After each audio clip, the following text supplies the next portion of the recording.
கர்த்தர் எங்களுக்கு செய்தருளின எல்லாவற்றிற்கும் தக்கதாகவும் அவர் தம்முடைய இரக்கங்களின்படியும் தம்முடைய திரளான தயவுகளின்படியும் இஸ்ரவேல் வம்சத்துக்கு செய்த மகா நன்மைகளுக்கு தக்கதாகவும் கர்த்தருடைய கிரியைகளையும் கர்த்தருடைய துதிகளையும் பிரஸ்தாபம் பண்ணுவேன்.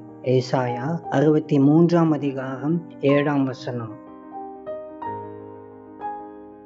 நமது ஆண்டவரும் இரட்சகருமாகிய இயேசு கிறிஸ்துவின் மூலமாக பாவ மன்னிப்பும் ஜீவ புஸ்தகத்தில் பெயர் எழுதப்பட்ட நிச்சயமும் நமக்கு உண்டாகியுள்ளது.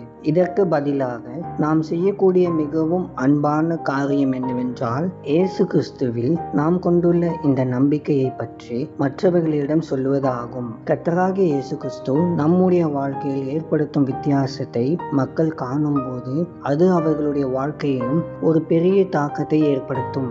வியாதிகள், பிரச்சனைகள், பாவ சாபங்கள் போன்றவைகளில் இருந்து தேவன் நம்மை விடுவித்த சாட்சிகளை நாம் மற்றவர்களுக்கு எடுத்து கூறி அவர்களுக்காக ஜெபிக்கும் போது அவர்களும் சமாதானமும் ரட்சிப்பையும் பெற்றுக்கொள்ள வழி உண்டாகும்.